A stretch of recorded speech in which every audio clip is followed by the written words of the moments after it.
Good evening, everybody. How's everybody in the chat doing today? What is going on? It is Monday, June 10th. This month is flying by. Hopefully, you're all doing well. Hopefully, you're all having a great start to the week. I am joined here by my special guest, former Major League Baseball player Brandon Puffer. How you doing, man? Hey, man, I'm doing really well. I'm excited to be here with you and fortunately having a good Monday so far. Good. Because Yeah, sometimes Mondays could be a little rough for a lot of people, but if you're having a good Monday, that's a good sign. That's a good sign. yeah. So, thank you for taking the time out of your day to join me and join the chat here. Greatly appreciate it. I know you have a busy life, so appreciate you taking the time out of your day to come talk to us.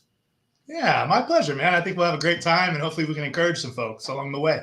Heck yeah. I love it. I love motivation, encouragement. I mean, we could all use a little bit of that every day of our lives, right? So by all means, man. But let's talk about you, man. Talk about, life, where your life started, how you fell in love with, baseball. Were there other sports that you played?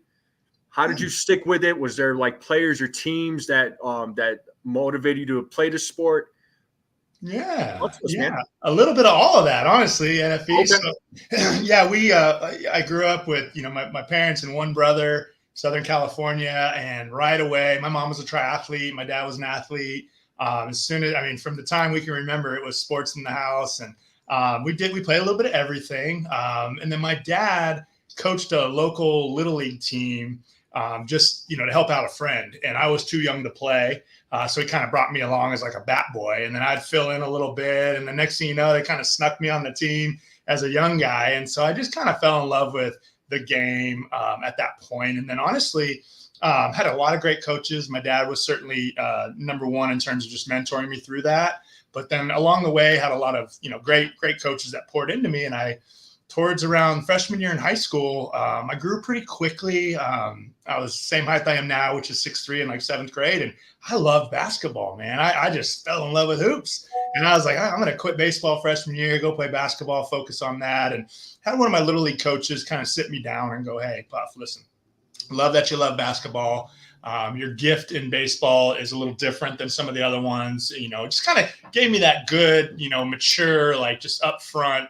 Not saying you can't go do basketball, but here's probably your better option. And so I did basketball, football, baseball in high school. And then towards the end of high school, just started focusing on baseball with the realization that, hey, if I want to be a pro athlete, which is my dream forever, baseball is probably the route for me. And then as soon as I turned that corner, it used to be kind of like another sport. The passion really ramped up and it became my favorite by far. So really dove into it. Awesome, man. So I know you said you played basketball. That makes sense. 6'3", right? Yeah. So position wise, were you like a point guard, shooting guard? Man, I was a shooting guard, and even like in seventh grade as a tall guy, they wanted me down low, and I was just that tall guy that would just stand outside and shoot threes all the time. So I did like play a little shooting guard. Just really enjoyed the hoops and just kind of just being competitive on the court. And I think all that kind of helps you carry over to, say baseball, all the football training and the basketball and just being multi-sport, I think really helps you once you kind of narrow it down to what you want to do. Yeah, no doubt. And in football, you played what position in football? I'm just curious. Yeah, I was a quarterback. I played quarterback and then dabbled a little bit in defense and just didn't really last all that long. Freshman year, I had been warned like, hey, man, you got to, your future's bright with baseball and you got to be careful with your arm and all these different things. And of course, lo and behold, I was carrying the ball and a guy tackled me and his buckle was fairly sharp and took a big chunk out of my right arm, like in the elbow area, severed an artery, kind of like a little dramatic injury. And of course, at that time, I'm like, oh no, my baseball career is over. And so from that point forward, I just kind of put football on the shelf. My family was a football family. My brother played in college. My dad, my son ended up going to play football. But I just kind of gravitated over to baseball. Awesome, man. Yeah, I honestly, and I've talked to a few former ball players, and they said that they played a little bit of football, but I feel like baseball was probably the better choice, just because you didn't have to suffer through any major injuries like ACL or a torn shoulder or anything like that, or any crazy concussions. So there is that. Also, I didn't know if my friend was going to join. He knew This is my friend here. This is Mikey Mazza from Ford Training. Hey, Mike. What's going on, brother? Yeah. How's it going? Yeah. Oh, he knew you were going to be on man. the Yeah. Where are you, Mike? Where are you located? I'm in Virginia.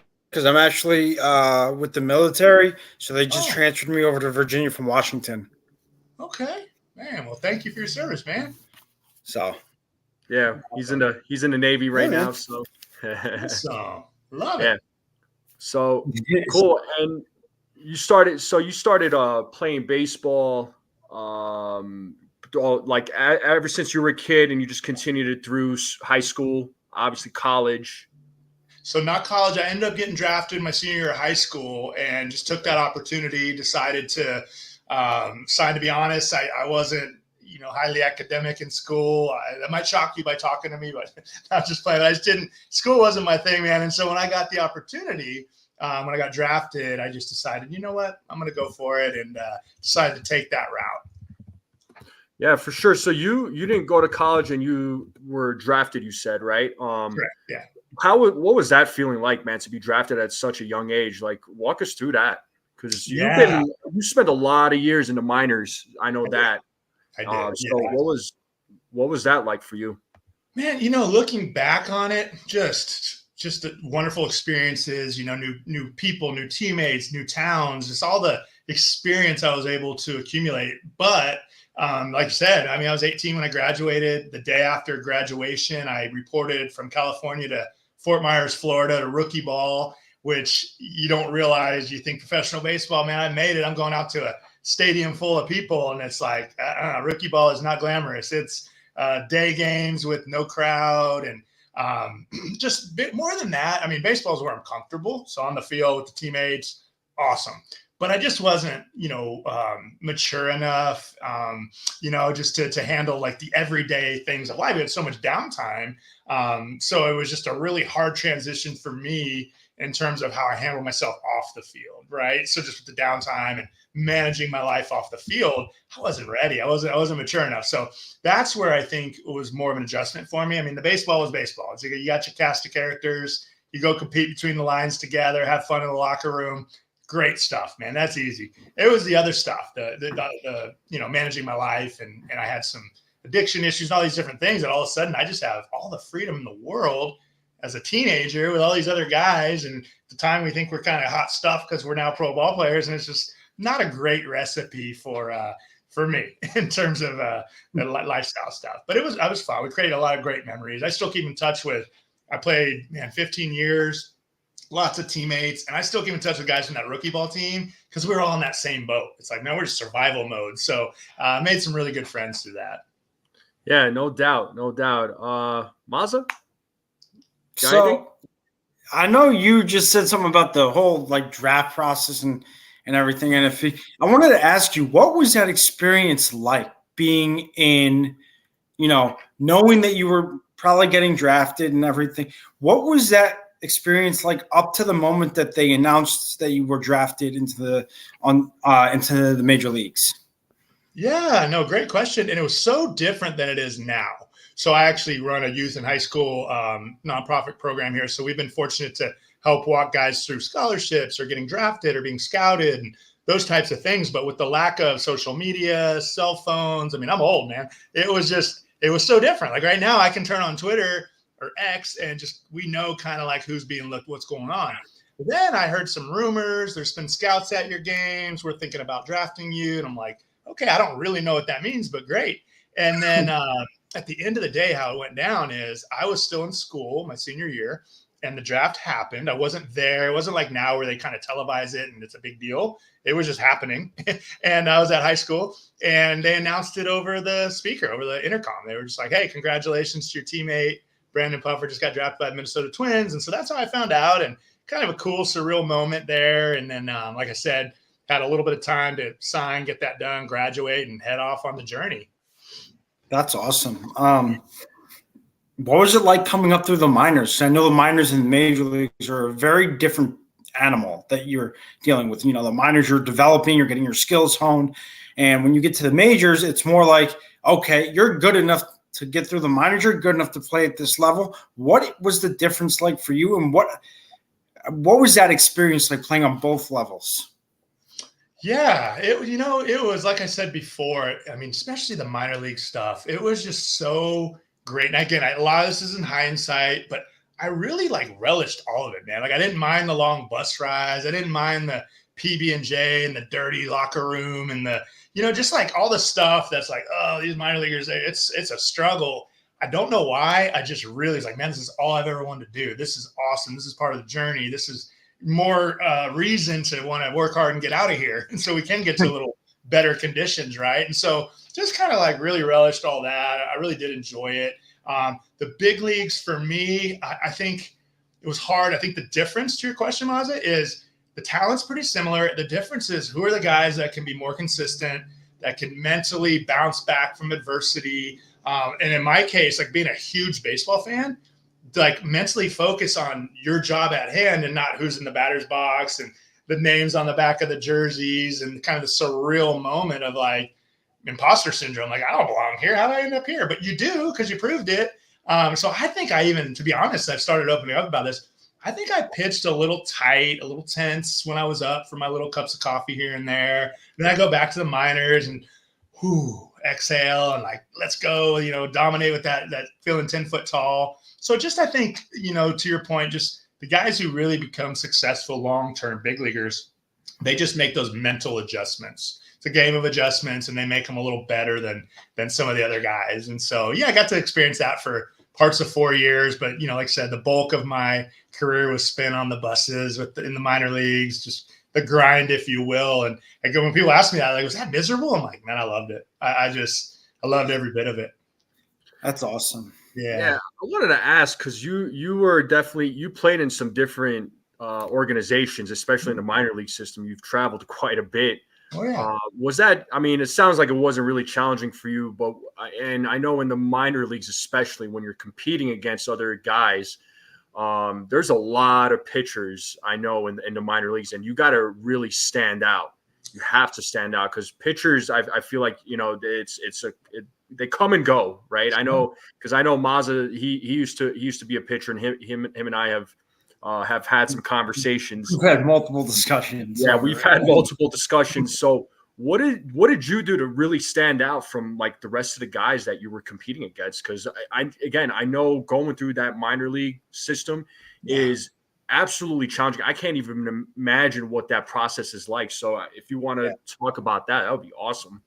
Yeah, I ended up just getting to a point where I just really tried to train my mind on focusing on being consistent and persistent. Like, just no matter what, the same process every day. Sounds super cliche, but it's just like, if I had a good outing, a bad outing, whatever the case may be, just keep that same mentality and not get too down, not get too high. I never forget being in the Twins locker room in spring training, my first full spring training, and they had all the rosters listed on this big board.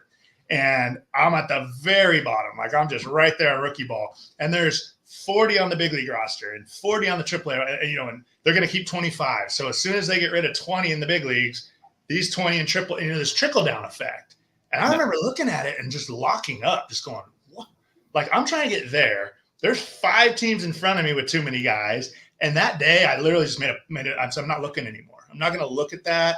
I can't control any of that. I'm just going to work my butt off every day, do the best I can do, and just let the chips fall where they may. And that really helped, because you can really kind of buckle yourself mentally if you get real tied up in the weeds on, well, who are they going to get rid of? And they have too many guys. And it's like, man, I can't control that. So again, cliches, but just really trying to fix my mind on what I could control. And that was just my effort, my attitude every day. Yeah, you know what, man? There's nothing cliche about that, because honestly, that's what it takes to be successful in anything in life, like whether it be sports or your regular job or whatever it is you're trying to do, your side hustle.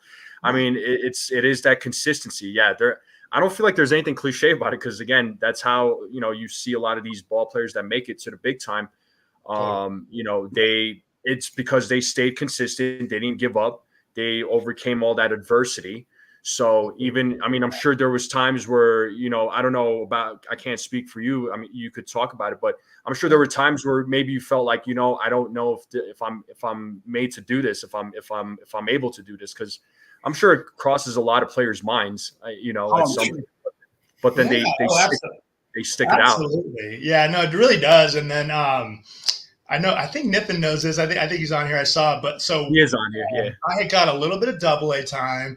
I was on my way, kind of like, okay, now you're like one phone call away. Keep doing your thing. And I just had a really bad start. Okay, let me back up. They sent me back to A-ball. I'm like, I just had a good season in AA, but okay, can't control it. Go be really great in A-ball. Prove them wrong. You'll be there before you know it. But it went the opposite direction. I just stunk in the beginning of the year. I'm like, man, I'm a level below where I was last year. And so you start feeling like I'm regressing, I'm falling out of graces, all these things. And I actually got released. And I'm like, oh no. Like now I'm a little older, and I went to independent ball, Somerset Patriots, and it was like, okay, at that point, I'm like, okay, here I am in independent ball. I've never had any big league time. It's very rare for you to go from independent ball back into affiliate ball, make it to the big leagues when you've never had experience. And I knew all that, but again, I was like, okay, we'll just go there, do the best you can, and I had a little bit of success there, and your confidence gets back up a little bit. And then fortunately, had a scout see me from the Astros and get me back into affiliated ball. And I think within like a year after that, I was knocking on the door of their big league team. And it was just like, you look back and you go, how far you came. But if you're focused on where you are and kind of where, I don't want to be here. It's like, just be where your feet are, be the best you can be right here.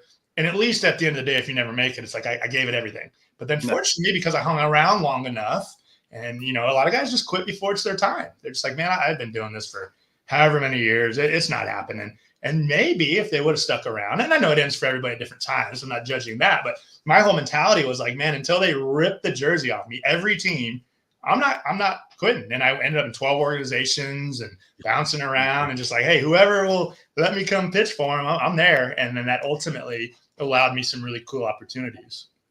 Yeah, because at the end of the day, you made it to that major league level. And I mean, that's an accomplishment, right? Even if you played for different teams, not everybody could say, yeah, you know what, I played at the major league level. Because getting up to that level is already, it's already hard enough.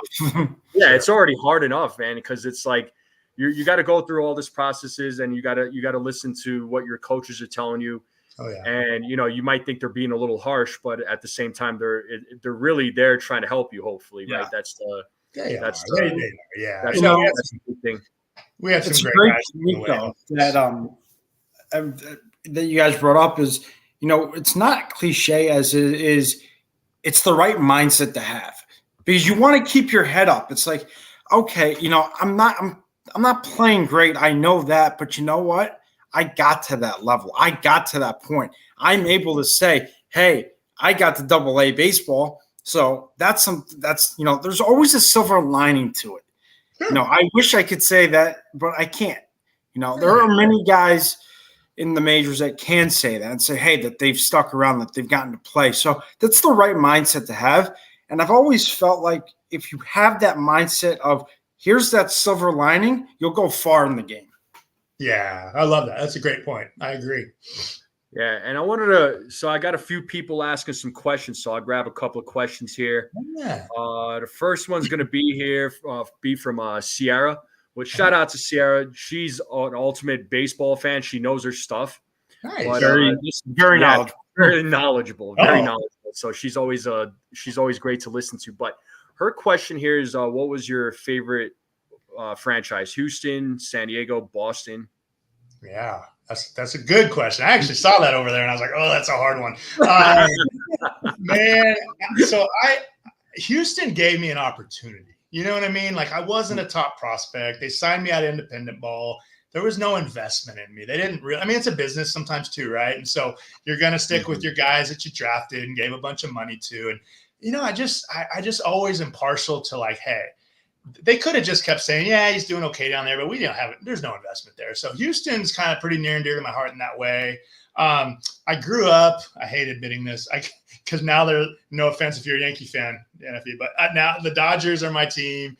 And it was my dream to play for them. And now they're the team that buy, they pay all the money, and so whatever. But so I say all that to say San Diego was neat because I was really close to my family. And so my cousins and aunts and uncles and parents and brother and all that stuff I was really accessible for them to come down and see me. So just in terms of the good memories made with family, I really enjoyed being around, in San Diego. And then Boston, I can't even remember. It was one day and a half. Like, it was so brief. And then the only other organization I played in the big leagues with was the Giants. And they were my least favorite because I grew up a Dodger fan. I just couldn't do it, man. Even when Mazda came on, it was probably blue, but it looked like black and orange. My first thought was like, oh no, Giants shirt. And I couldn't. Obviously, you have to go and do your very best and whatever, but it was like, I don't feel comfortable in the Giants uniform. Neither one of us are Giants fans. We're both Yankees fans. I figured when I said Yankees, yeah. It's but of course, like on this channel, it's like all fans are welcome. I don't care what team you like. Of course, yeah. Who won last night? Baseball. Yankees or Dodgers? Yankees did 6-4. 6-4. Yeah. Well, you know what? You all won 2 out of 3, though. So okay, we'll take the series. We got that. Yeah. All right. So, speaking of which, what is it like nowadays with all these big names being moved, with Soto, Yamamoto signing with the Dodgers in the offseason, Ohtani going to the Dodgers, and all these names, kind of floating to these bigger market teams? What is that like nowadays compared to when you were playing? So it's similar. I mean, it wasn't as prevalent then, I don't think, in terms of these just really let's grab the biggest contract. I get it from a player's perspective, that kind of thing. I get it. What I really miss in it is just the passion. Just like you've got your hometown superstar, like when I was at Houston, I think Bagwell and Biggio, and they're there for the duration. Like your whole life, you're rooting for that team. Like when I was a Dodger fan, y'all were Yankees fan. It was like, man, we had our guys. Like you asked me back in the 80s, 90s, who were your guys? It's like, it was that core group of Dodgers that I just looked up to, right? And we're really, I think, missing that now because it's like, guy comes to your team, say you're the Nationals and Soto's your guy and you're growing up loving baseball. And it's like, oh, well, he's back to the Yankees, so they have more money, or Ohtani or whatever, it's just, I get it, the business thing, and I'm not a business guy by any means, but it's like, I understand, it's what they're supposed to do is go get all they can get. As a fan, I really miss that. Like, I really miss the core and it's like we're just kind of rooting for laundry now. Like this guy just throws on another shirt. Like, okay, now he's my guy, So I don't know. I mean, there's really, obviously we're so deep into it. I don't think there's any really tempering it or changing it. But at the end of the day, I don't love it. I don't love it because I just want to, even when I turn on a Dodger game, it's like, man, you start falling in love with the guys. And now there's a good chance Seager, my favorite Dodger. And okay, well, he's gone now. So you go, okay, he's on the Rangers. I enjoy watching him. I still respect how he plays. I love it, but he's not a Dodger anymore, So I don't know if I answered your question. I guess what I'm saying is I don't love it. As a player, did. And it.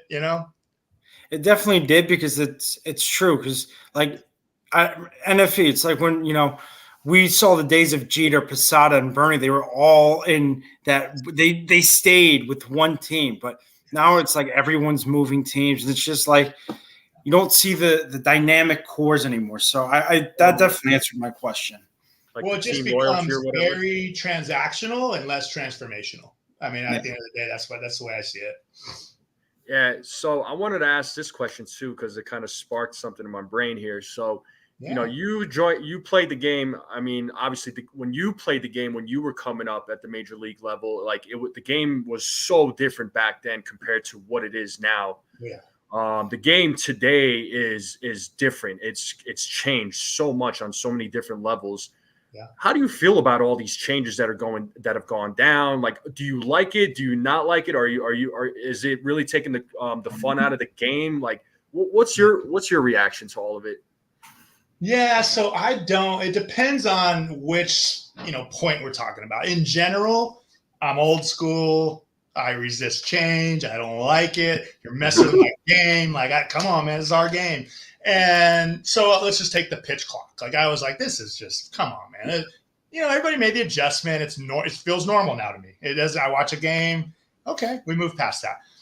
Some of the things, just like the plays at the plate now and like all the protection of the players, great, I get it. But I feel like some of that has taken away a lot of the nuances of the game. The game and the guys within the game policing the game on their own is kind of gone now. I don't think there's a lot of accountability. I'm not saying I'm so old school, old head that I can't appreciate some energy and some, bat flips here and there, but I still have that old school, like, hey, there was a time where you could do that, but there's a good chance that, whoever Roger Clemens, whoever was going to probably come in tight on you. You weren't going to be so likely to do that. And some of those things when I watch a game, and then also like love the analytical, the data side of things. I think you need both, but then also like feel like I turn on a lot of major league games and I watch guys like walking guys in, like just pitchers walking like multiple base runners in an inning. And that, I just didn't feel like that ever happened. And I just feel like sometimes it's just like,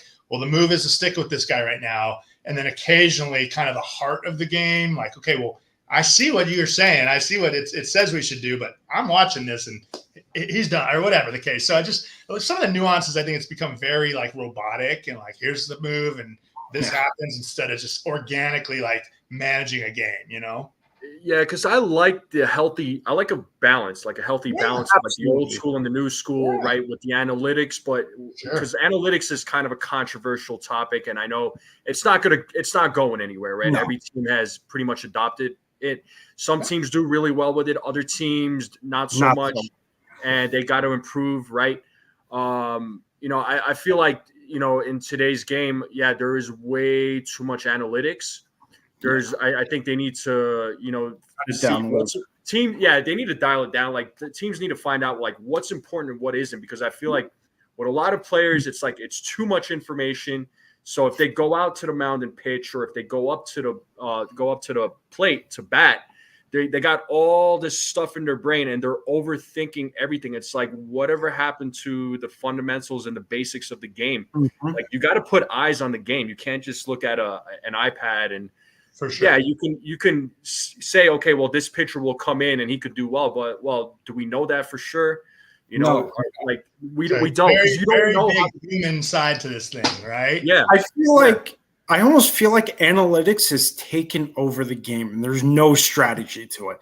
And I hate saying that, but if you look at everything, they're going off of exit velo, launch angle, spin. I mean, they're looking at every little minute thing. And it's like, I get it. Analytics is part of baseball, but it can't be all of baseball. You have to have that even balance, because without that even balance, it doesn't look like it's fun. It's not fun to watch as it used to be, because I remember in, the 90s and the early 2000s, it wasn't analytical. It was more strategy based. It was, here, you have 2 outs, you have a runner, you have 1 out with a runner on second. What are you going to do to move the runner over? Or how are you going to pitch to the guy to make sure that he can't successfully move the runner over?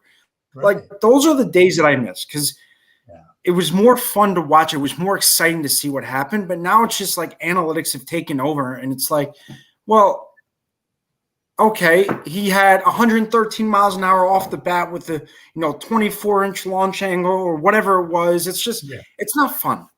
Yeah, and to validate your point there, I've had several former teammates crack in as big league bench coaches or base coaches or pitching coach or whatever it is. And I'll just be like, man, how cool is that? You're still in the big leagues. They're like, well, it's different. It's not the same. We're not teaching anyone hitting or pitching, or it's just, I mean, that's a blanket statement. I'm sure that's not everybody, but I do get that feedback occasionally of how different it is. And then what you end up finding is some really good baseball guys get weeded out of the game a little bit because they're not so buttoned up on the analytics and stuff. But I agree, you need to marry the two. And there's some definite benefits to it. But if it's all one or the other, it gets a little tough. Yeah, because I was going to say, because I could care less about spin rate, exit. Yeah, I could too. Like, doesn't make a difference. Matter to me. Just put the ball in play, get on base. Like, let's keep the game simple. I think they're really simple, complicated. stupid. Yes, yeah. I mean, it's just the pitch clock. It's like, okay, I understand why, because sometimes it's just players like to take their sweet time And it's just like, okay, can we get on with the game? I get that part. Sure. I get. I just hope they don't. I know they're talking about robot umps, and I'm like, oh my god, please don't. No, keep the human element in the game. Yeah, I think no doubt that they're going to do it eventually. And you know what? That drives me nuts. Into my next question, and we're off NFE. I hate to do this, but we're going off the rails on this one. That's fine. As we know, with Angel Hernandez retiring, everyone is jumping for joy with that. Oh yeah.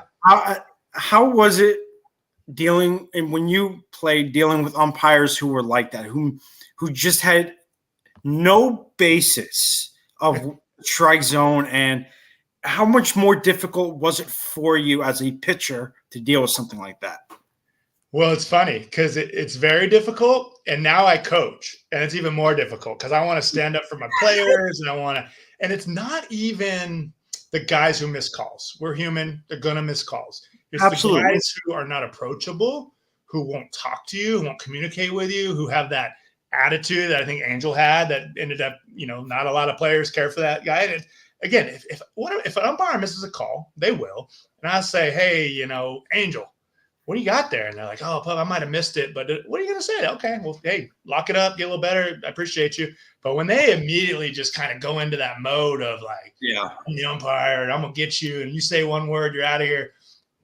Probably ego for me is like, wait a second, hold on here. I want to puff my chest too. And I just think like having that like humility, that attitude of like, and this is the way I think, and I know as a player, the best umpires, you don't even know they're there. Like you hear about Angel Hernandez all the time. That means you're not very good. Like there's guys that do it for 20 years. You don't even know their name. They were just so good.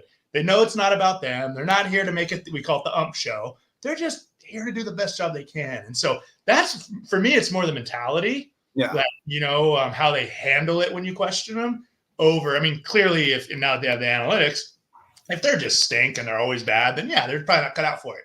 But the ones who are all pretty good, and when they do make a mistake, it's like, hey, I probably missed that, or my bad. And I will tell you, as a player, I wasn't too bad. I handled it pretty well. As a coach, trying to stick up for these youngsters, these 17-year-old kids that are trying to get scholarships and drafted, and I'm just like, oh man, I have a hard time. Like it's tough. It's tough for me. There's an example of that it's funny you bring that up about, being under the radar. Was, if you remember when I think it was Andre Scalaraga, the pitcher for the Tigers, when I was already going to say Armando. Yeah, Armando, thank you. Joyce. Yes. I was thinking about this whole time we're talking. Yep. He almost had that perfect game, and Jim Joyce blew the call. Yep. He heard it, and then he came out and said, look, I made a mistake. Absolutely. I am deeply sorry for it. Came out the next day, was fighting back tears. You could see like he was absolutely crushed about that. Yeah. And then he shook his, Galarraga's hand and said, hey, man, I'm sorry about that. That was absolutely my fault. I know. I mean, that's all you can do. Just own your mistake with humility. Yeah. Now, that particular situation really makes my anxiety go up still. So Galarraga was a teammate of mine. I was watching the game. I saw it happen. Saw the replay, and I'm just like, no way. Like, this is so rare. And I feel like, this is just me, but now that they have replays, you can overturn everything, I'm like, give them this perfect game. Because clearly, if you had a replay, and then you got to go back to all these different things. But this is such a rare feat that it's like everybody knows. We all saw it. He threw a perfect game. And so just give it to him. Like, put him in the history books, And but I know there's probably a lot more that goes into that. But that's my thought on that. It's like, had they had replay back there, that would have been one of these, like, quick. Oh, man, no-brainer. Here we go. He's out by 5 steps. But I feel like that's an example of an umpire sucking up his ego, sucking up his pride, and saying, look, I screwed up on that one. That's my fault. Agreed. And those are the good umpires. Those are the ones that you like to see officiating games. So you have a good point on that, and I agree with you on that. And Masa, wouldn't you say, and if you that's life, man. Like, if you make a mistake, let's go to the steroid scandal, right? Like, I was playing in the thick of that stuff, and the dudes who were like, "Hey, man, I made a mistake. I was trying to get an edge. It was wrong. I'm sorry. I'll serve my suspension. I let kids down. All these things." Baseball was like, okay. Or not just baseball, just fans, just the ones who just stuck to their guns and were like, no way, are still paying for it. I mean, they're not, I mean, it's because they didn't own it. There's no remorse. They don't want to change behavior. Some of those guys could have just owned it and used it for good, to teach kids and to say, hey, man, this is a mistake I made because I was trying to get an edge, and here's why this is wrong. And but they just wouldn't. They just wouldn't own it. So I think in life, like that umpire, like Jim Joyce, great example. If you just say, look, I messed up. I mean, I wish I could change it. I can't. Let's see what we can do from here to make it better, you know? Absolutely. I perfectly said. I mean, you can't say that better. Thank you. We did have another question, NFE, from the chat. I got it here from Ken. Yep, so. From Ken. Yeah. I was a collegiate athlete. Injuries took my opportunity to compete to be a major leaguer. I don't know who I was without baseball. Did you experience anything similar to that? 100%. Absolutely, Ken. Baseball very much became my identity. It was who I was. I tell kids now that I coach, it's something you do. It's not who you are. And ultimately, baseball is going to end for every one of us. I got to play some years in pro ball. Great. I'll be right back. Go ahead. Yeah. Do your thing. Yeah, go continue. Okay, cool. And then, you know, I'll even go a little step further. When I was in high school, I got suspended for a year of baseball because of a poor choice I made. And so a whole year of like, all I've been is this high school baseball player that people look up to because I can play baseball. Now, who am I without that? And I had a hard time managing that for that year. And so, yes, absolutely. My biggest advice to those guys, you know, and you know, guys like Ken back then, or like could have made it but had an injury, is just like, hey, you know what? I mean, that's unfortunate. We've all kind of been there, but at the end of the day, baseball is not who you are. It's just something you do. And so I've always encouraged people to like go, hey, big difference between happiness and joy is happiness. If you're happy about something and it can be taken away from you, well, you're not happy anymore. Joy is, I found my joy in something that you can take baseball away, you can take this away, whatever the case, what's making me happy. And I can still, not that I'm not going to be bummed, but I can still have purpose and have joy. And it took me a really long time to learn that because baseball was absolutely my identity. Yeah, no doubt. I mean, that's what you did your whole career. So, I mean, you know, there was no other identity other than baseball. And then another question that I'm going to grab from the chat. So this is from our friend Jason over there at 161 River Ave. Shout out to my friend there. How you doing, Jason?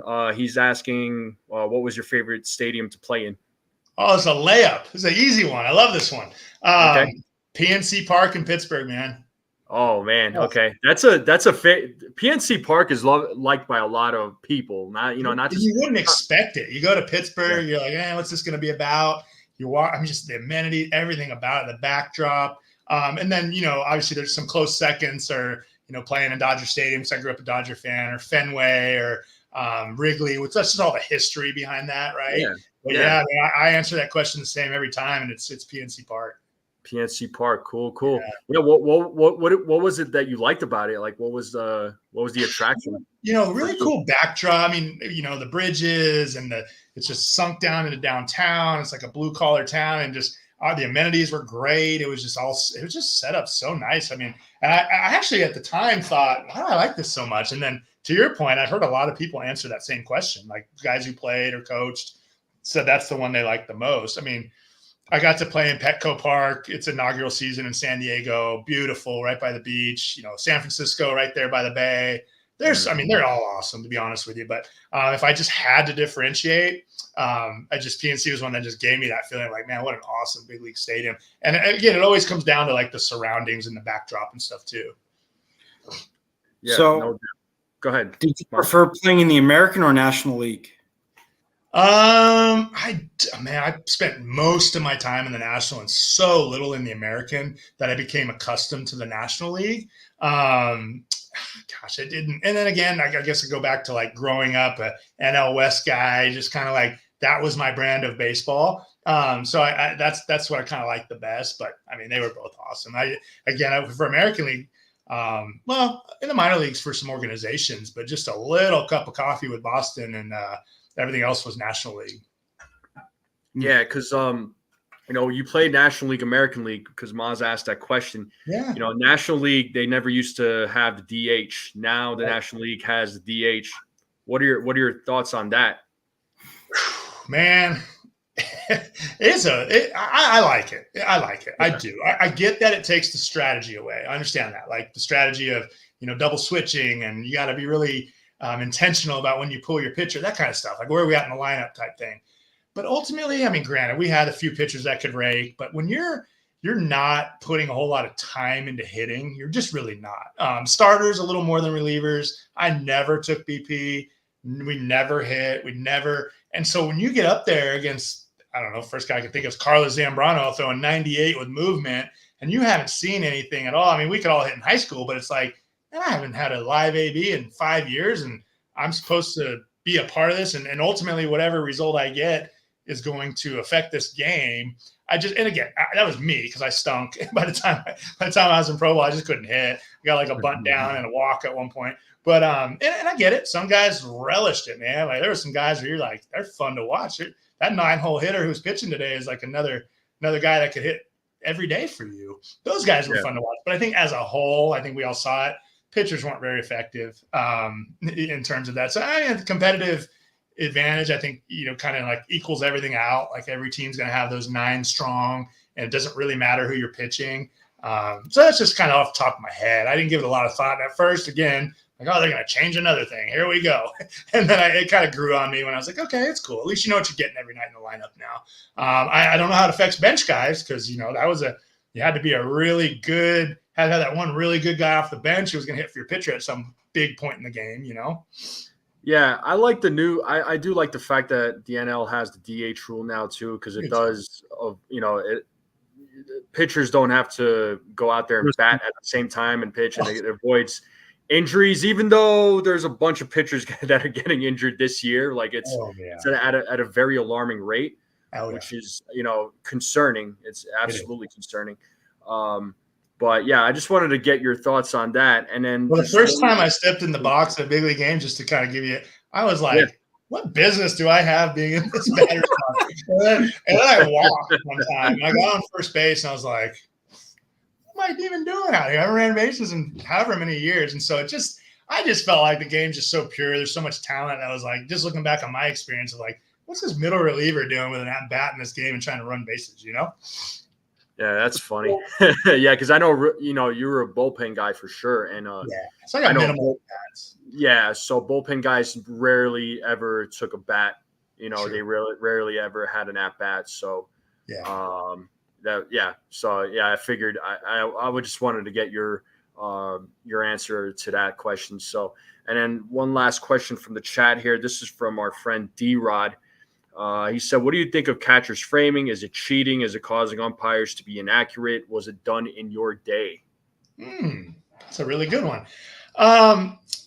Gosh, again, this common thread here is me not liking change, but I think if it's subtle, I think it's always been a part of the game. Like we had guys with soft hands that could just kind of manipulate an inch or two. I think now it's gotten to a point where they're really trying to, let a ball be a ball and a strike be a strike. And if you can get that borderline one as a catcher, great. I think it's I don't think it's cheating. I think it's been maybe overused. And I do, if I was an umpire, I think, because you know what I mean? When you're in the stands, right, we're all umpires. There's like 40,000 umpires. And a ball clearly off the plate that he's sucking back in looks like a strike to everyone. And now you're creating just a bunch of chaos, as a catcher, knowing that was never a strike, but everyone, maybe the umpire sticks with the call. That's a ball. He brought it back in, but the crowd's booing. The manager might even be like, hey, what? So I just think it kind of, again, I don't think it's cheating. I just think it kind of can be done a little too much. If you're just manipulating a couple, great. I know they get graded on it now, and it's a big part of the game. So I'm not one really to speak on that. I don't think it was as prevalent when I played. I just think there were guys that had soft hands and would get you some calls, and you knew who those guys were. They weren't all really trying to do it. You know what I mean? Yeah, no, I got you. So I wanted to touch on the injuries because we have seen more Tommy Johns this season than any other season I think that we've ever. Don't get me wrong, we've seen Tommy Johns quite a bit in the past, but nothing to the extent of it has been this year. And as a pitcher myself and having an injury myself. Yeah. What is that like watching guys nowadays who throw, 100 with movement and then I'll take Spencer Strider, the Braves' young ace. Yeah. What does it make you think when you see all these kids having to get Tommy John at such a young age? And it's not just big leaguers and minor leaguers. It's high schoolers too and college kids. What are your thoughts on that? Yeah, absolutely. I have a 18-year-old son just had it. I have kids I coach just going through it. In our program, it's happening all the time. And why I think it's happening, I think there's a lot of different things. I think the most obvious one is, and it's kind of a catch-22 because it's a good thing, is they've come so far with the training since we played. Like just the drive lines and the big kind of national, and the guys, spinning off of that. And I think what's happened is, and we have physicians that have come and spoke to our program and stuff, is everyone wants that quick fix, that quick velocity. And I understand why, because with analytics now, if I send a kid's information to a college coach who gets everybody out, the first thing he's going to ask me is, what's his velocity? How hard does he throw? I mean, it just is what it is now. And so they all feel like this is what's standing in my way. I'm coaching a kid, mentoring a kid right now. That was it. He was great. He was a D2 All-American pitching. They just said you need a little more velocity. So he sold out, did all the things he had to do, and his ligament just could not withstand it. And that's with everybody. It's just watch somebody get a quick velo gain. Like if it's over time, long tossing, organically doing it, training, all those things, so maybe it's sustainable. When it happens fast, it can happen. I mean, we could get on a program right now with different heavy ball throws and overload, underload, all these different things, and get guys 5 miles an hour in a month or two. Their ligament, they're not going to be able to sustain that. And so that's what it is. It's just very good. I mean, awesome. We've come a long way with nutrition and workouts and arm care and all these different things that are great. The problem is in the velo part of things, velocity part of things is, everyone has kind of found some of these magic wands, but they just can't sustain them. There's a little pop-up around where I live, and all these kids go and like, coach, I'm like 6 mile an hour up. I'm like, how have you been there? About a month. I'm like, oh no, I don't want to say it, but sure enough, at some point when you get that quick jump, not too long after that, unfortunately, there's probably going to be a UCL thing. I just don't think it's made to withstand that, honestly. Yeah, and there's been a few guys. Take Shohei Ohtani and John Means of the Orioles. They both have had Tommy John surgery twice. I mean, you're seeing multiple Tommy John surgeries on the same guy, and it's hard to watch that because these guys could have great careers, and then it's just like all of a sudden, Ramon Ortiz, he's another prime example of that. Blew his arm out in a game when he was pitching for Toronto and San Diego, and it's just like it's so hard to watch these guys, blow their arms out and then have to get surgery or be a career-ending thing. So yeah, it's frustrating. And then as a fan, you want to see those best arms, those best competitors all the time, DeGrom and these guys and Scherzer, and it's just like they're just all Verlander. These guys are all going down. Ramon Ortiz was my teammate in Cedar Rapids, Iowa in '97. He threw a perfect game. I was in the no-hitter while I was in the bullpen. First one I was like a part of, like at the game. So when you said that name, I was like, oh, that's a blast from the past. Yeah, no doubt. So you brought something up where you said you got suspended in high school, right? But I know, and if you want to talk about it, you can. But I know you got arrested a while back, right? You got in trouble. I did. But I know after that, things turned out really well for you in life, right? Which I'm very happy to see that. Yeah. I'm always happy to see people turn their life around. Like I'm always a supporter of that. Absolutely. When that arrest happened, like, how did it all go down? And then, how did you bounce back from that? Because, again, that's another thing of adversity and bouncing back from life and overcoming all the trials and tribulations, right, that people go through. So absolutely, if you want to touch up on that. Yeah, I'm happy to. And I'm real wide open about that. And essentially, like I kind of alluded to before, I grew up in a family with, some addiction, my dad and some of, my other family members. And so it was there. But of course you always have that's not going to happen to me mentality. And so I picked up some of those habits pretty early on. And pretty early on, like when I got suspended in high school, I mentioned it was alcohol related. I went to a dance with alcohol. We knew we weren't supposed to. We made a poor choice to do that. And, that was kind of the first wake up call of like, hey, you're saying you want to do this and God's giving you some ability to do it, but your actions aren't lining up with that at all. But then, I'm young. I file that away. It's justification. Like, okay, you're fine. That's done. And so I battled this way for a very long time. And then in 1998, my mom was a woman of faith, is a woman of faith. She's a pastor. She's just awesome. And she's like a Mother Teresa. And I kind of resented her faith growing up. So I want to be more like my dad. But, she always was praying for us and always making sure we're in church and all that stuff. And in 1998, I began to take my faith a lot more seriously. I became a Christian, gave my life to the Lord, got sober. I was sober for 5 years. That's when my career really took off. I'm not saying because now I'm, God got me to the big leagues, but it was like, I'm sober. I'm working hard. I'm taking care of my body. My confidence level's better. I'm not out all night with the boys, and so it really helped my career and off the field as well. And then I went through a hard time in my family, a separation from my first wife.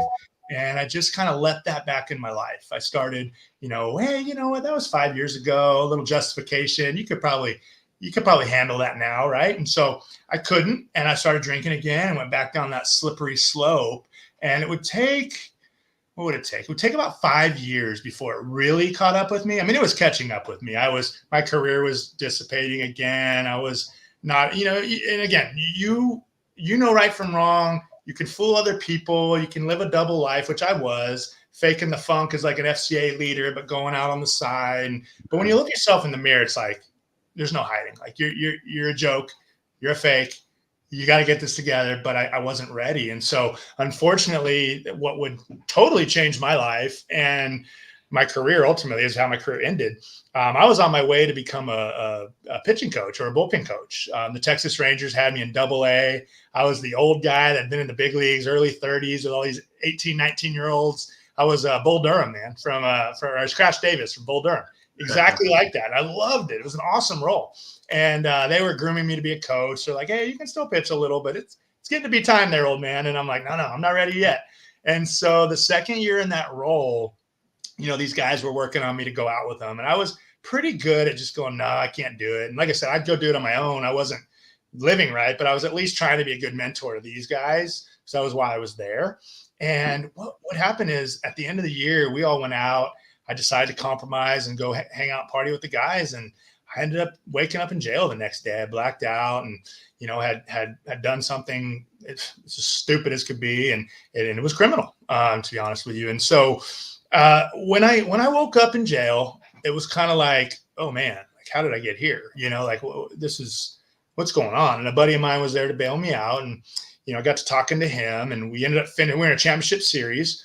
We finished. We had 2 more games. I didn't tell anybody. I pitched. We just kind of like, okay, this will go away. You were stupid, but this will go away because that's kind of how we live our life, thinking we're 10 foot tall and bulletproof, and we're not. It's this whole it won't happen to me mentality. So backing up, my dad got sober when I was in high school, and he had told me, son, he's like, this only ends in prison or death. Like there's this addiction. It's not going anywhere. And, oh, Dad, but you got to have fun till you were 30 and I want to do the same thing type deal. And so ultimately I had to suffer some consequences for that. It did not go away.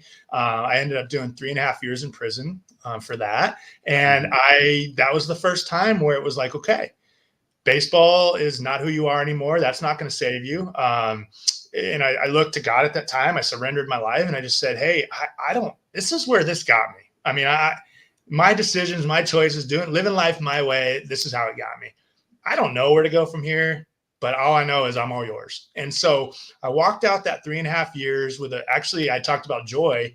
I had joy in my heart, man. Like I was in prison, working, mopping, sweeping, doing, seeing things I didn't want to see and being away from my family, which was really hard. That was the most difficult part. Mm-hmm. But I just found that joy of like, okay, well, if you can't take it from me in here, then I don't know how you're going to take it from me. And so fortunately, I did realize, how wrong I was. Like we talked about earlier, owning my mistakes, walking out with humility, which I needed in my life.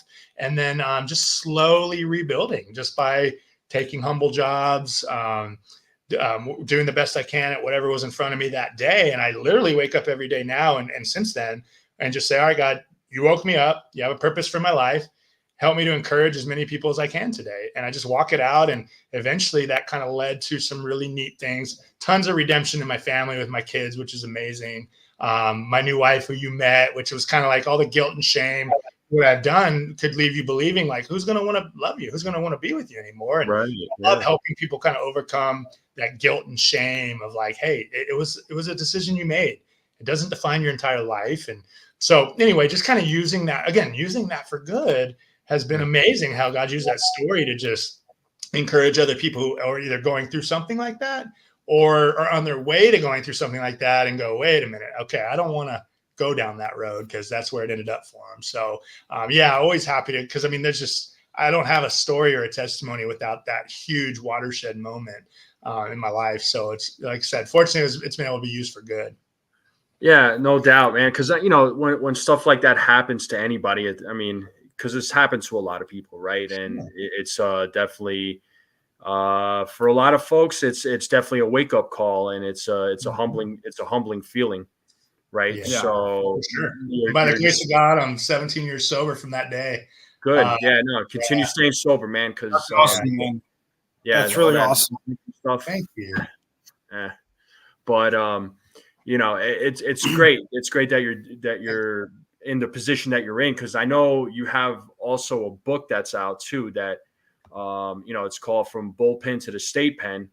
Yes. And I know that's a big deal for you.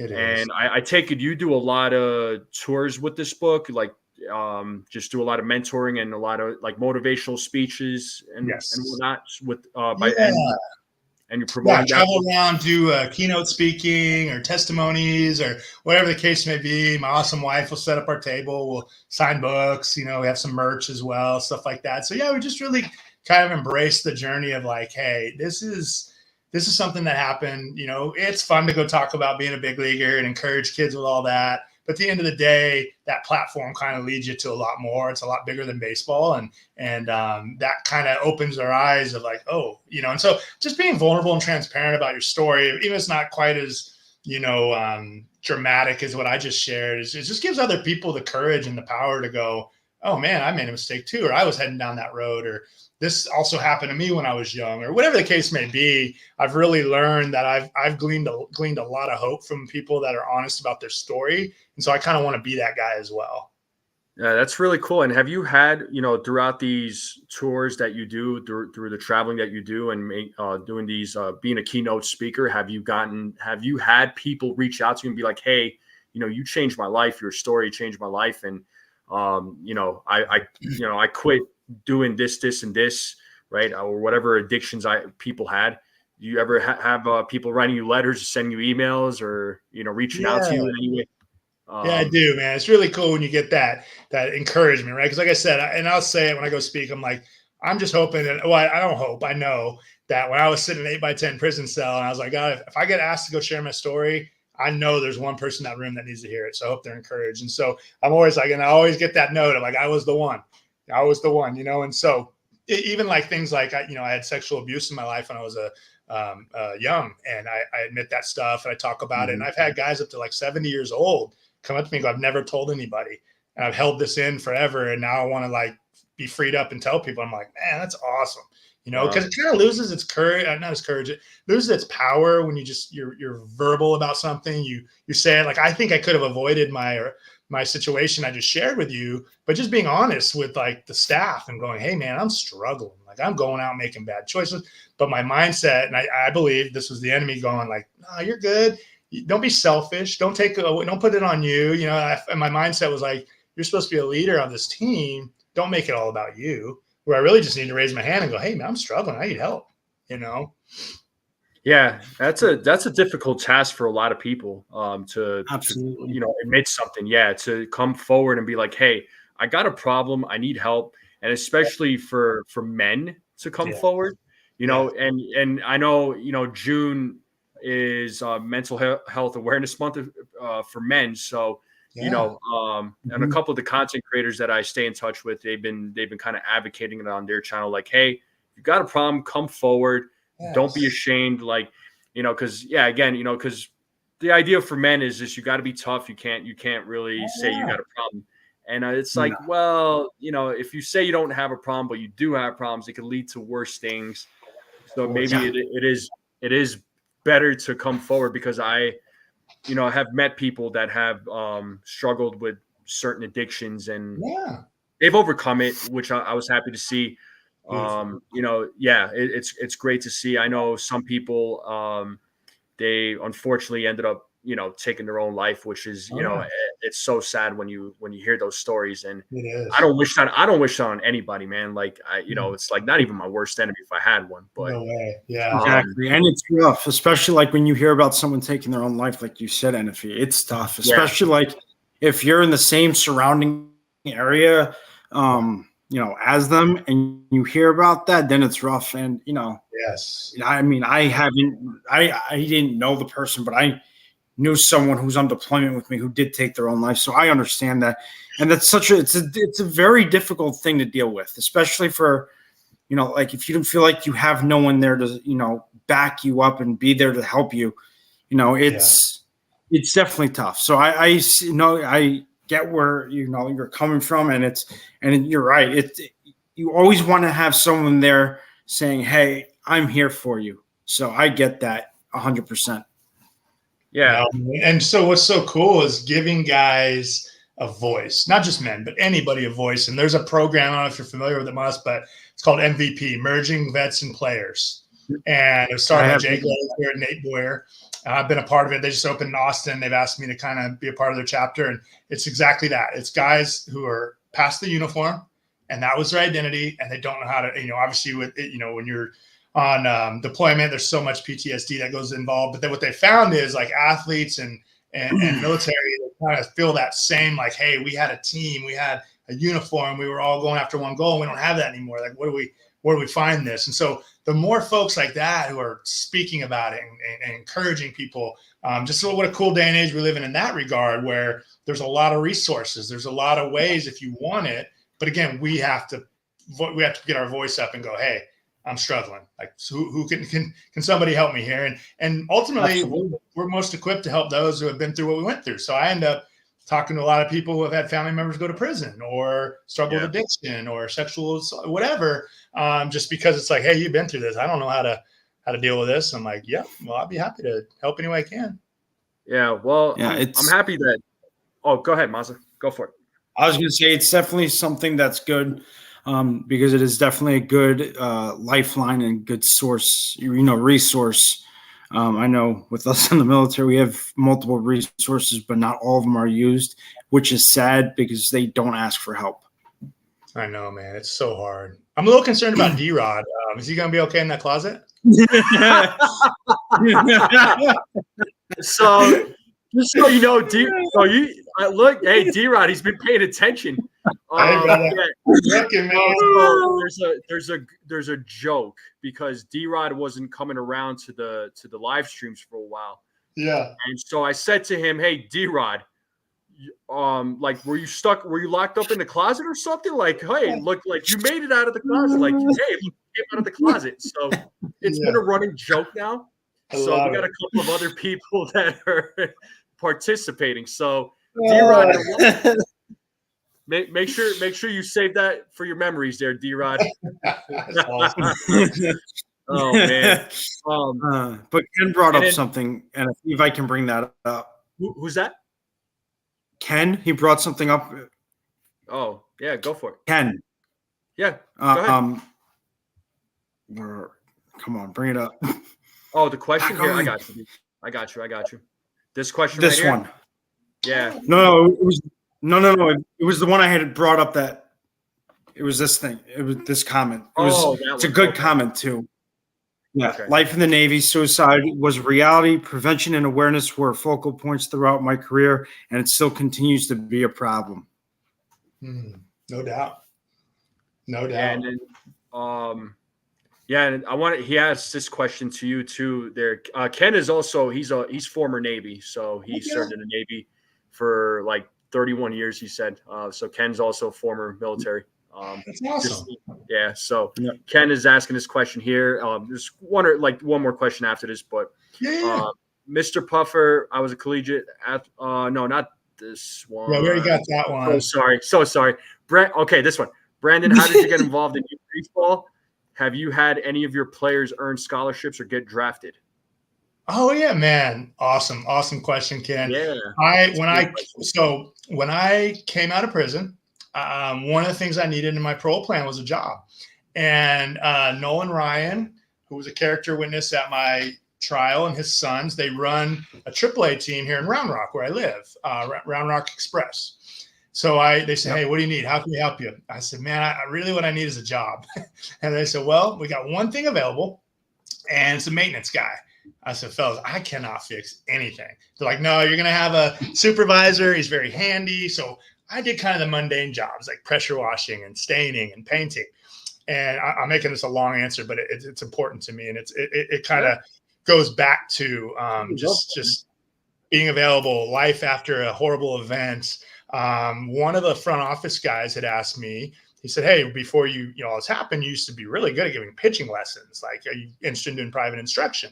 And immediately my guilt and shame was like, oh no, who would want me to do that? But I said, I would love to, but I don't want to let you guys do, I don't know, man. I was just struggling with all that. And I went and did a pitching lesson. It went well. They showed, and what they did for me that I honestly don't remember who the first one was, but I just remember walking away. It went well. Can we do another one? Thinking, man, they're showing something that I still have value. Like they're giving me some hope. Like people will look past this if you're willing to change. And so anyway, long story short, I did a couple more of those. The Round Rock Express promoted me to baseball outreach coordinator, which with my background, I just shouldn't. It was all just them showing faith in me. Started one team there. And then I branched out with another buddy on like a leap of faith. And we started our own program called GPS Legends. If you go to GPS Legends Baseball, we have an alumni. We've only been doing about 5 years, man. We've had like hundreds of guys go get scholarships. We've had 4 drafted. We're working on several more. And I mean, again, I want to be clear here. That's not me like patting myself on the back. It's all the kids. It's their hard work. It's their talent. But our coaches do an amazing job of kind of navigating the recruiting process. And, as a family, if you've never been through it, you don't know. And it's just ever changing.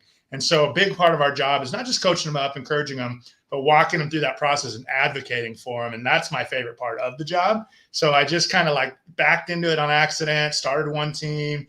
They're like, hey, we enjoyed playing for you. Started another team. And I'm like, well, I can't coach them all. So started hiring coaches. And now it's just like another one of those things where like, man, I didn't deserve this. This is just putting one foot in front of the other. And now we have a program with about 30 teams from age 8 to college. And again, it's not about me. It's about some awesome men, coaches that I have on our staff that just like, they just pour into these guys, man. And so we always say it's bigger than baseball. Yes, it's awesome. These kids are getting drafted and I'm watching college baseball and seeing our guys out there. But at the end of the day, it's also like, okay, hopefully we're preparing them for life after baseball as well, with some good lessons. Absolutely. So, I think, with the coaches and the players, I think it's a two-way street, right? You as a coach, you and the rest of the coaches, you all put in the time in these guys, but these guys are also putting in the work. They're putting in the effort. So it's a give and take, right? So, the players can't do it by themselves. The coaches can't do it by themselves, That's right. But you all are giving them the guidance and telling them, hey, here's what you need to do to improve. Here's, what you can do to play the game better. You're giving them all the tools, right? But there's also an effort on their end too. So I feel like it's both, man. But coaches coach it. But if it wasn't for the coaches, the players wouldn't be what they are either. So we got to give credit to the coaches and the managers of these baseball teams. So it's a really cool honor when you get like a text message from a young man saying, hey, coach, I'm here. I just signed with such and such school or whatever. And thanks for all your help. It's like, it's really neat, man. You really get that I never knew what was going to replace the everyday, like working out, competing. Like, it's like, man, how do I get that back? And it's just like, man, competing with these guys and going to tournaments, going to, hammer out 4 days with these guys at the end of the weekend, win, lose, whatever. It's just like, man, this is fun, just kind of helping these guys along. I really love doing it. Yeah, and that's got to be an amazing feeling, man, to have one of your guys being drafted, and you're watching them on TV, and they're texting you or calling you, being like, "Hey, man, like if it wasn't for you, like I don't know where I would be, or you're the reason why I've become the player that I am." Like it's got to be such a cool feeling for you. I mean, as a person, because it's like, it's because I'm all about it. I'm a person who likes to live life, positively, as positive as possible, man, because that's it's the super mindset rewarding, man. Yeah. Huh? It's super Yeah. rewarding. And, you can't make everyone happy as a leader, that. And so sometimes you'll get the parent feedback that's not so positive, and you're just like, oh my goodness, I'm not doing it. And then you'll get that one of just like, oh man, we are making a difference. Okay, let's keep going. That's why we do this, Yeah. Oh yeah, absolutely. So, I wanted to ask you if there was anything, Brandon, that you could, any message you could give to a kid who's looking to, get into the sport of baseball, looking to, make his future that. What advice would you give them? No, that's good. Off the top of my head, I really would say that, obviously just you've got to be so persistent with your practice. I mean, baseball's a sport of skill. You need to do it daily. You need to be working on some facet of your game. But after that, I would say, man, just be consistent and persistent, right? Because you're going to fail 100%. We've all heard it. The best of the best are getting out 7 times out of 10. Cliches are cliches for a reason, right? Because they're true. You said that earlier. And so that's another one. It's called cliche, but it's true. And so look, this is going to happen. You're not going to be the first guy who never gets out or never has a bad outing or, whatever. So at the end of the day, if you're gifted enough, you're going to get opportunities, but then past that, you're going to have to be a really good person. Like you have to be a really good teammate. You can stick around the game a long time being a good teammate. Now you got to perform. You got to be good. I'm not saying that, but if all things are equal, and what we're big on in our program is you're going to look like a ball player the second you get out of your car. We're not rolling up sloppy. We're not, because scouts are watching everything, right? And I know I'm fast forwarding for that little guy we're talking about. If it's that little guy, I'm going, hey man, just love it. Just keep doing it and love it. And I tell parents more than anything, I'm like, if you're dragging them, that's not good. If they're dragging you to the field, we're on to something. And so I guess to kind of like, encapsulate this answer, practice, a lot of reps, and then mentally be prepared to fail and how you're going to come back from that. Because I really do believe that a lot of guys either fail or maybe just get hit by a pitch, like something that mentally is not easy. It's uncomfortable. And then they just go, this isn't for me. We all have to get past that, not just in baseball, but in any capacity, like get past the uncomfortable feeling. No doubt. No, that's awesome. Great advice. Thank you. Excellent advice. And just one last question. I think we know the answer to this question here. You do. Yeah. I have a story about it though. Okay. I got a story about it, man. So it is the Dodgers. It absolutely is. And in 2003, I had a pretty good year with the Astros. Not great, but pretty good. I was in the big leagues most of the year, pitched well in AAA, and I was a free agent. And so we had a little bit of, enough to go, hey, man, you can kind of look around a little bit of leverage. And a couple teams, we narrowed it down to a couple teams, and we narrowed it down to San Diego and Los Angeles. And everything in my heart was going, just go to LA. This is your one opportunity. Just go. And LA had the best bullpen in the entire major leagues the year before. San Diego's bullpen stunk. And so me and Major were talking about, it's like business decision. San Diego's probably the place to go. Well, 1 month into that season, I was in AAA, Portland, Oregon, with the Padres. The Dodgers bullpen imploded. They were telling me who I was competing with in spring training. Wow. Every one of those guys was in the big leagues. So because the Padres were such a terrible bullpen, what did they go do? Got all the relief. They bolstered their bullpen. I sat in the minor leagues watching all these other guys go to the Dodgers like, I would have been there. I ended up making it with the Padres a little bit, and it all worked out. But had I gone with my heart and signed with the Dodgers that year, there's no doubt in my mind by the middle of April, I would have been in the big leagues in LA. There's no doubt. So it's just one of those things like, oh, crap. But it all worked out good. Yeah. I mean, everything happens for a reason, right? Yeah. I know some people don't like hearing that, but it's a fact of life. And I think, I do too. I think everything happens for a reason. And, if something didn't work out, it didn't work out. If, and I'm in the belief that if it's not meant to be, it's not meant to be. You can't force situations. If it's going to work out, and it's most definitely going to work out. Hindsight's 2020. You're looking at that time going, and then all of a sudden you're like, oh crap, those two guys they said I was competing against, they're all in the big leagues. But you don't know. You don't know. Yeah, and real quick, I'm just posting a link to the link for his book, because one of the guys because one of the guys in the chat was definitely getting your book. So I wanted to put the link out there. So for anybody who wants to buy the book, the link is right there. There it is. There it is. So, thanks, guys. Anytime, man. I was just gonna say, you played the hand you were dealt, and that's all you can do. I mean, at that given point between San Diego and LA, knowing San Diego had the bullpen that was, worse, you played the hand you were dealt. You went with what you thought was a good idea, a good business deal at that time, and it ended up not working out. And it happens, like you guys said, things happen for a reason.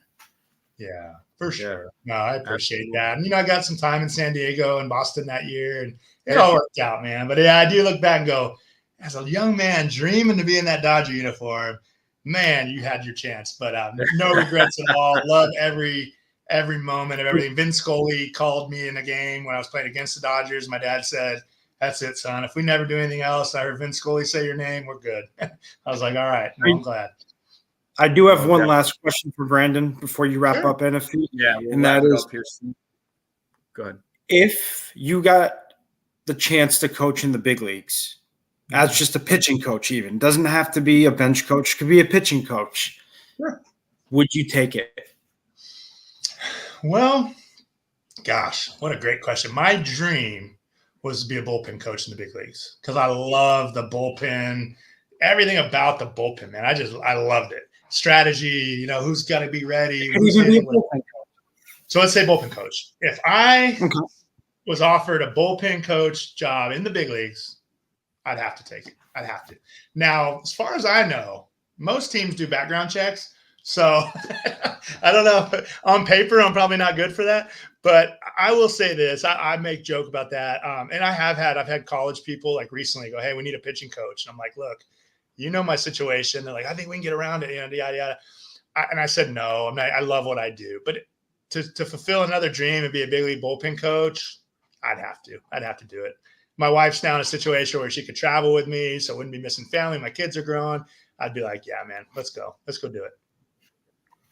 Heck yeah. You hear that, Dodgers? You hear that?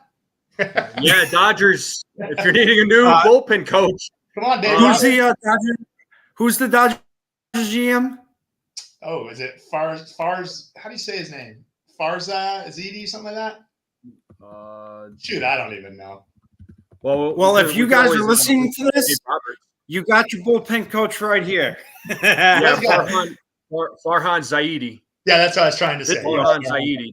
That's the GM. Yeah, well, if he's listening to this, you might want to look towards Brandon because he's got some knowledge that the Dodgers could use in that bullpen. Absolutely. Thanks, Farhan. Absolutely. So, Farhan, we're waiting. Or Brandon's waiting. So ball's in your court, sir. Yes, sir. Yes, sir. But Brandon, I know we went a little bit over time, but all good. Sir, I greatly appreciate you taking the time out, man. My pleasure, man. I enjoyed it. Yeah, this was awesome. Good. I had a lot of fun talking with you and learned a lot from you. So I love talking to former big leaguers because each of you guys just brings something different to the table, and you all have a different perspective to life, to the game. How you all grew up and the things that, what it was like coming up, in the majors or in the minors, and how you all came to love the game of baseball. So, I'd love to have you on again in the future. So, we'll get you back. I'd love to have you on, I'd love to have you on my channel as well. But you know what? I love interviewing big leaguers because they really have such a different view of baseball. Yeah. It doesn't matter. It doesn't matter what, other people think. It's coming from the horse's mouth, the guys who were actually there. And that's what's important. And it gives us as fans and as content creators a much different look to the inside of the game, which you wouldn't get anywhere else. So, for that, I want to say thank you to all the big leaguers who I have interviewed, including yourself. And, it's been such an honor and a privilege to do so. Oh, that's awesome, man. Well, I had a great time with you guys as well.